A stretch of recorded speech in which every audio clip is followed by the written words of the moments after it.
नमस्कार साथियों। देखिए, आज ये 3 तस्वीरें हैं सामने। ये पत्थरचट्टा पौधे की तस्वीरें हैं। पहली तस्वीर में थोड़ा हल्का है और दूसरी तस्वीर में देखिए कितनी ग्रोथ किया है। 19 अप्रैल और 30 अप्रैल में कितना अंतर आया कि उसको इतना अच्छा पौधा हो गया और ग्रोथ किया बहुत अच्छी। लेकिन तीसरी तस्वीर जो 30 मई की है, गर्मियों की, ऐसा लग रहा है जैसे पौधा झुलस गया पूरा। तो ये ऐसा क्या हो गया इसमें कि ये एकदम से, ये देखिए, पौधा पहले ये ऐसा था। ये पौधा देखिए कितनी अच्छी ग्रोथ कर रहा है। और ये 30 अप्रैल की तस्वीर है। 30 अप्रैल को इतना अच्छा था, अच्छी ग्रोथ कर रहा था।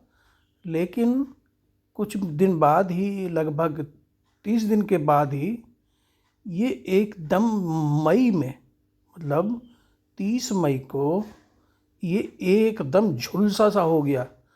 तो गर्मी का असर है या कुछ और है, तो ये देखना बहुत ज़रूरी है। तो ये देखिए साथियों कि इस पौधे की हालत ये हो गई।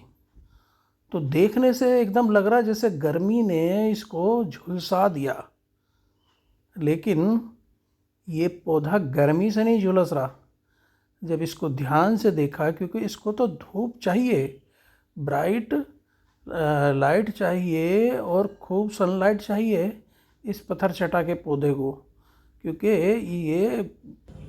ये देखिए, अब इस पत्ती को, जब मैंने इसकी पत्ती जो सूख चुकी है उसको तोड़ा, तो उसके अंदर उनकी पत्तियों के परत, 2 परत बनी हुई है और जालीनुमा बिल्कुल पतली सी। और उसके अंदर, अब ये देखिए, जब दोबारा इसको उखाड़ा तो ये, इसके अंदर एक गिडार है। एक गिडार है जिसने इसकी ये हालत की है। तो इसका मतलब ये है, गर्मी से नहीं मुरझाया, गर्मी से नहीं सूखा पौधा, बल्कि इसको गिडार खा रही है। तो ये भी हमें देखना है। और ये गिडार बाहर से नहीं दिखेगी आपको। ये तो बड़े बड़े ध्यान से इसको, पत्ती को, दोनों परत को उतारा तो क्योंकि इसकी पत्थरचट्टा की पत्ती थोड़ी मोटी होती है, मांसल होती है, गुद्देदार होती है। उस पूरे गुद्दे को ये पत्ती के अंदर घुस के, सुरंग बना के, और अंदर ही अंदर ये पूरे गुद्दे को खा गया उसके। ये देखिए इतनी सारी गिडारें इसके अंदर से निकली इस पत्ती के, जो बाहर से आपने भी पत्तियां भी देखी, बिल्कुल नहीं दिखाई दे रही थी। तो ये देखिए, इसको ग्रब भी कहते हैं। ये ग्रब कई कलर के होते हैं, जैसे वाइट ग्रब होता है, जैसे मूंगफली में की क्रॉप में भी लगता है ग्रब। तो ये जो ग्रब है मूंगफली में, तो ज़मीन के अंदर रहता है और उसको खा जाता है। गन्ने में भी आपको मिलेगा ये ग्रब, ये गिडार, ये कैटरपिलर आपको। लेकिन इसमें, पत्थरचट्टा में, ये यही मिलता है। इसमें क्या होता है, आप जनरली देखेंगे जब आपके गार्डन में तितलियां आ रही हैं, तो समझ लीजिए वो अब अंडे देने वाली है। उस तितली की पहचान करनी कि उसका होस्ट प्लांट कौन सा है। तो ये जो तितली है, इसका होस्ट प्लांट केवल पत्थरचट्टा है।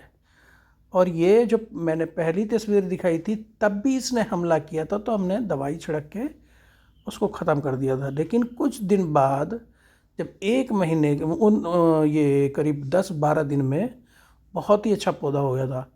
लेकिन हमने फिर इसको ध्यान नहीं दिया। हमें लग रहा बहुत अच्छा चल रहा है, लेकिन कुछ दिन बाद ऐसा लगा जैसे झुलस गया। और हम समझे कि गर्मी से हो रहा है। गर्मी की वजह से नहीं, इस गिडार का सताया हुआ पौधा है। और देखिए क्या हालत इसने हमारे पौधे की बना दी। और ये अंदर ही अंदर देखिए, बाहर से आपको नहीं लगेगा पत्ती के कि इस पे ये अंदर गिडार छुपी हुई है, जबकि ये पूरा अंदर इसने पत्तियों को, इसका जो क्लोरोफिल पूरा खा गया। देखिए ये इनकी विस्टा है। ये जो काले काले अंडे से दिख रहे हैं, ये इनकी विस्टा है। कैटरपिलर का काम ही है खाना और पीछे से विस्टा को निकालना। लगातार ये खाते रहते हैं और विस्टा निकालते जाते हैं। तो ये देखिए यहाँ पे कितने ज़्यादा इन्होंने अंदर ये भर के रख दिया विस्टा को खा खा के।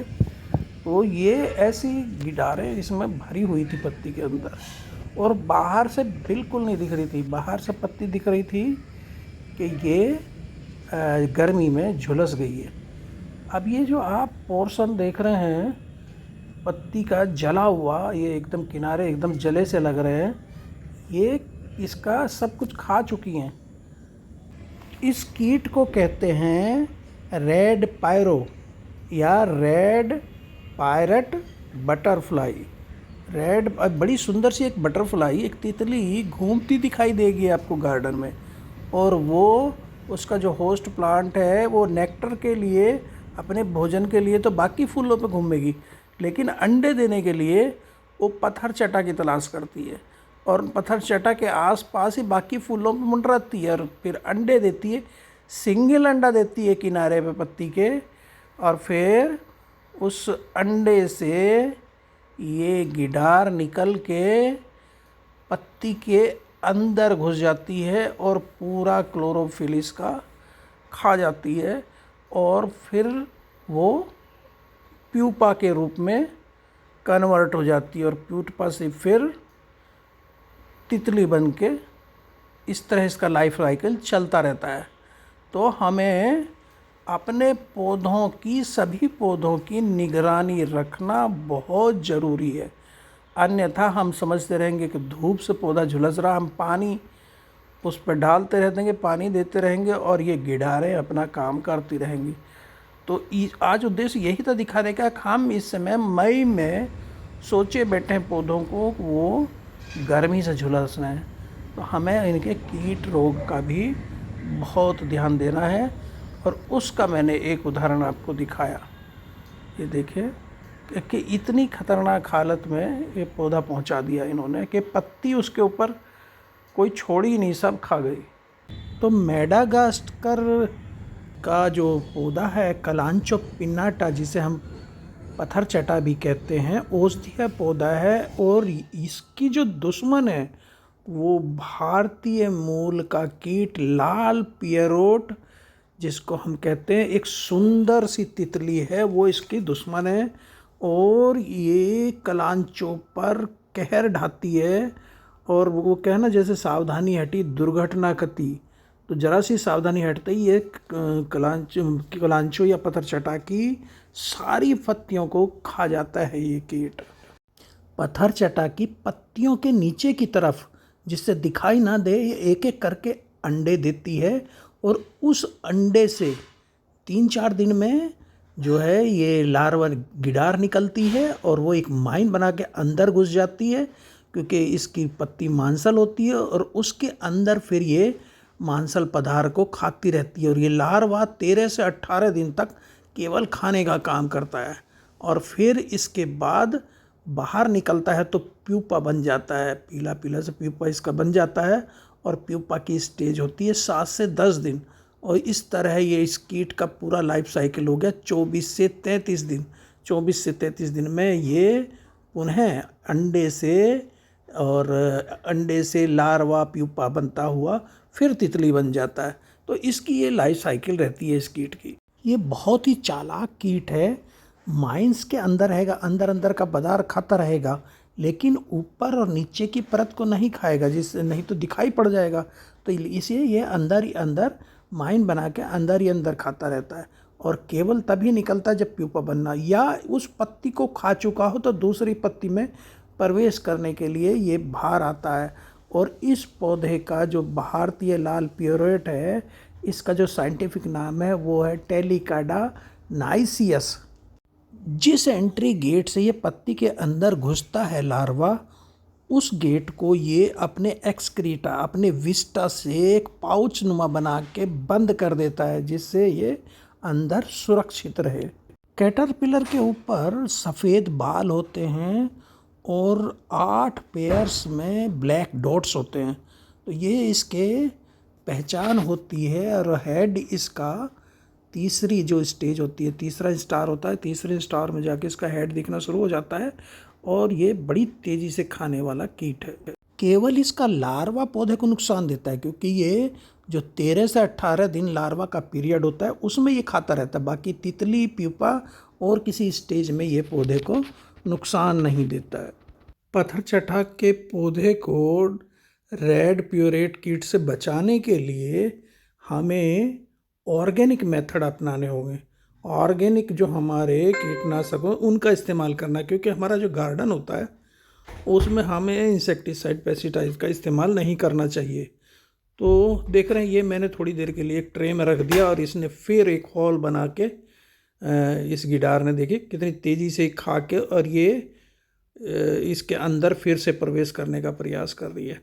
और ये अंदर जाके देखिए कितनी तेज़ी से इसके मुंह की साइड देखिए खा रही है, और पीछे से ये अपनी विस्टा, अपने एक्सक्रीटा को निकालती जा रही है। तो इसके लिए हमें हानिकारक पेस्टिसाइड के बजाय हमें इस्तेमाल कर, देखिए ध्यान से देखिएगा तो विस्टा ये पीछे से निकाल रहा है, ये कीट, ये गिडार, ये कैटरपिलर, और आगे से ये खाता जा रहा है। देखिए कितना विस्टा इसने निकाल दिया है पीछे से, ये देखिए ये निकाल रहा है और खाता जा रहा है। तो यही काम ये पौधे के साथ करता है। इससे बचाव के लिए हमें नीम ऑयल सप्ताह में 1-2 बार छिड़कते रहना चाहिए। अगर आपके यहाँ पे प्रकोप है, ज़्यादा प्रकोप है, तो ये इस्तेमाल करना है। हमें इंसेक्टिसाइड, पेस्टिसाइड, जहरीले पदार्थों का इस्तेमाल नहीं करना, क्योंकि नीम ऑयल जो होता है वो इनको रोकता है, इनकी हार्मोनल स्थिति को बिगाड़ देता है, इनके हार्मोनल संतुलन में हस्तक्षेप कर देता है। और उसका जो सक्रिय तत्व होता है वो होता है एजाडिरेक्टिन, जो इनके प्रजनन को ही रोक देता है, लार्वा को विकसित होने से रोक देता है। और तेल की तेज गंध के कारण जो कीट है, वो कीड़े हैं, इसके आते नहीं हैं, और जब इनका प्रजनन ही नहीं होगा तो ये रुक जाएंगे। तो इसके लिए हमें अपने गार्डन में हमेशा ऑर्गेनिक ही केमिकल्स इस्तेमाल करने चाहिए, जैसे कि नीम ऑयल सबसे बेस्ट है अपने होम गार्डन के लिए। अभी इस तरह अपनी सुरंग बनाता है और उसमें रहता है। तो थैंक यू दोस्तों, नमस्कार।